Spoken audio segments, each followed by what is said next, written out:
자신의 존재를 아무런 조건이나 이유도 없이 있는 그대로 인정하고 사랑해주는 것.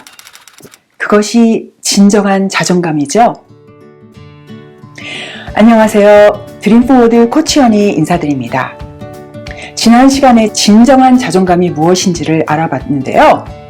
오늘은 그것에 이어서 자존감이 낮아졌을 경우에 어떻게 하면 회복할 수 있는지 마음가짐과 몇 가지 실천사항을 함께 나눠드릴게요. 자존감 회복을 위한 마음가짐. 첫 번째, 자존감은 되찾을 수 있다 라고 믿는 마음가짐입니다.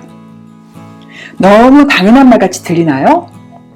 그럼에도 불구하고 제가 살아오면서 많은 분을 만났을 때 나는 원래 자존감이 낮은 것 같아 이렇게 말을 하시는 것을 많이 봤거든요. 이거는 잘못된 믿음입니다. 우리가요, 태어났을 때 단 한 명도 빠짐없이 신성을 기억하면서 태어났거든요. 그런데 우리가 살아오면서 다양한 경험을 하면서 여러 가지 환경에 노출되면서 그 자존감을 하나씩 잃게 된 것이죠. 그런데 이렇게 원래 있던 것을 잃었기 때문에 반드시 되찾을 수가 있답니다. 그래서 우리가 자존감 회복을 위해서 중요한 마음가짐은요, 나의 잃은 자존감 되찾을 수 있다는 확신을 갖는 것으로부터 시작합니다. 자존감 회복을 위한 마음가짐 두 번째, 자존감을 하루아침에 회복할 수 있는 비결은 없다입니다. 우리가 자존감이 낮아진 것이 하루아침에 일어난 일이 아니죠? 마찬가지로 자존감을 회복하는 것도 하루아침에 되지 않습니다. 많은 시간과 노력이 필요합니다. 많은 분들이 자존감을 회복할 수 있다는 것을 알게 되는 순간 희망이 생기죠? 그러면서 동시에 빨리 회복하고 싶은 조바심이 생기기 쉬워요. 그런데 이렇게 조바심이 생길 경우에 진정으로 자존감을 회복하는데 방해가 될 수 있답니다. 왜냐하면 그렇게 자기가 노력하는데 빨리 안 변하는 걸 보면서 나는 안 되나 보다 그러면서 좌절하고 중도에 포기하는 경향이 있거든요. 반면에 애초에 처음부터 이 자존감 회복을 위한 여정은 조금 시간과 노력이 필요하겠구나 라고 생각하고 처음부터 천천히 하면은요, 아무리 속도가 늦어도 자기가 좋아지는 것을 발견하면서 어느 순간 진정으로 회복하는 시기에 도착할 수 있습니다. 자존감 회복을 위한 마음가짐 세 번째, 자존감이 낮은 사실에 대해서 부정적으로 생각하지 말라입니다. 이거는요, 제가 단순하게 여러분에게 위로를 드리려고 하는 말이 아니에요.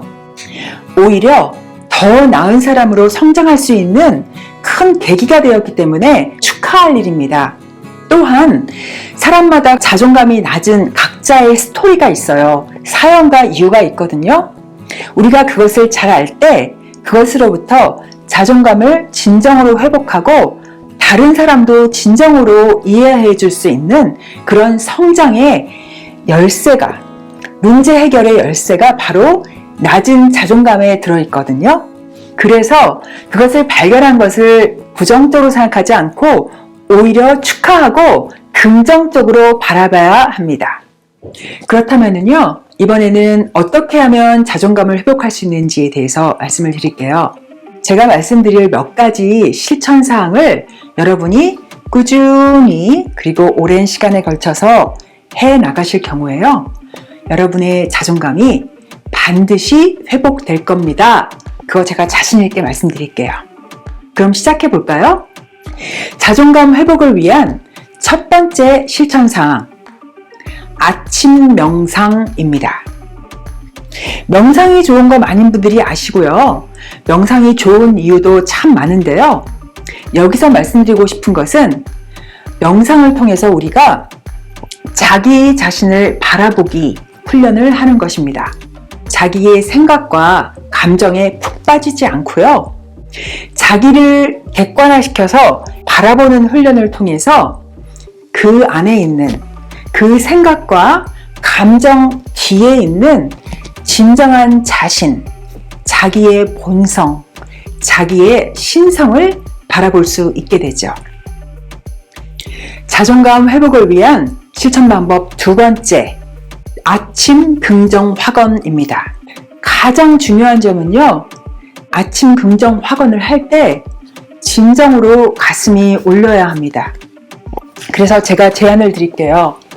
일단 자리를 잡고 거울 앞에 앉아보세요. 눈을 가만히 응시하면서 자신의 영혼과 교감을 해봅니다. 그래서 느낌이 왔을 때 이렇게 말하세요. 사랑해. 중요한 것은 그렇게 말하는 순간 가슴에 울림이 와야 돼요.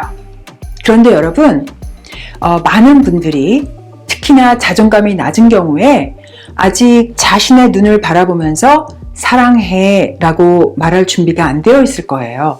그 말을 했을 때 전혀 가슴이 와닿지 않고 뭔가 부족한 느낌이 들 수가 있거든요. 그럴 경우에 이렇게 해보세요. 너를 사랑하고 싶어. 혹은 너를 바라보면서 사랑해 라는 말이 스스럼 없이 나올 수 있도록 노력할게. 지켜봐줘. 이렇게 말할 수도 있어요. 그렇게 했을 때 진정으로 이 확언이 의미가 있고 힘이 있답니다. 자존감 회복을 위한 실천 방법 세 번째, 그것은요, 그러니까를 그럼에도로 대체하는 것입니다. 우리가 일상생활을 하면서 자기도 모르게 하는 여러 가지 사고 습관이 사실은 우리 자신의 자존감을 낮추는 계기가 되거든요.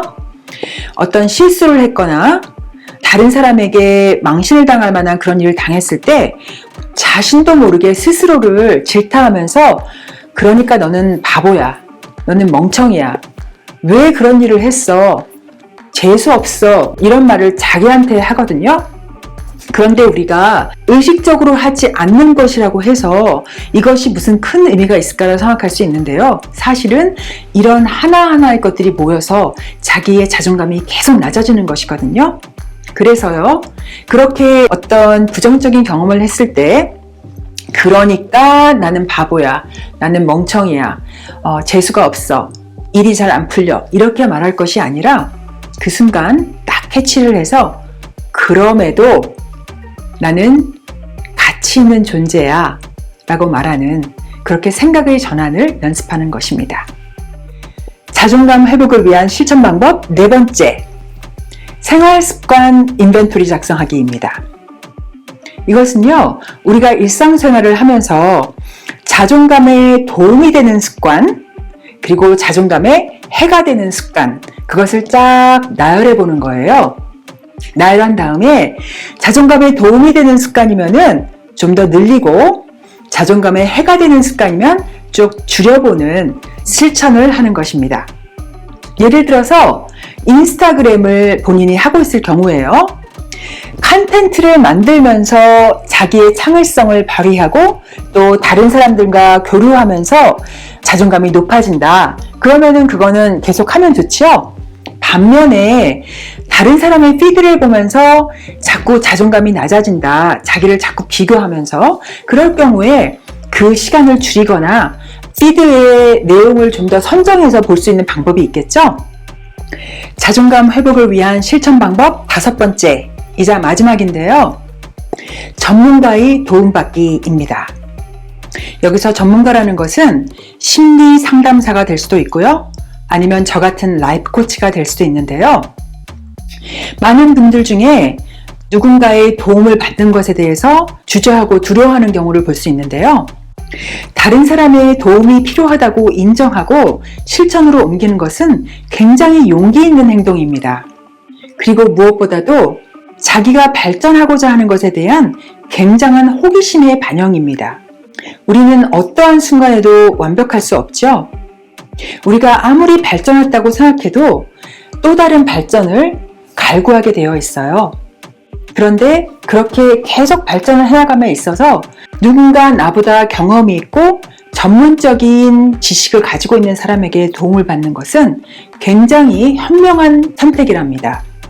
그래서 여러분, 자신이 진정으로 자존감 회복을 위해서 잘해보고 싶다라는 각오가 있다면요, 전문가의 도움을 받는 것 아주 긍정적으로 고려해 보시기 바랍니다.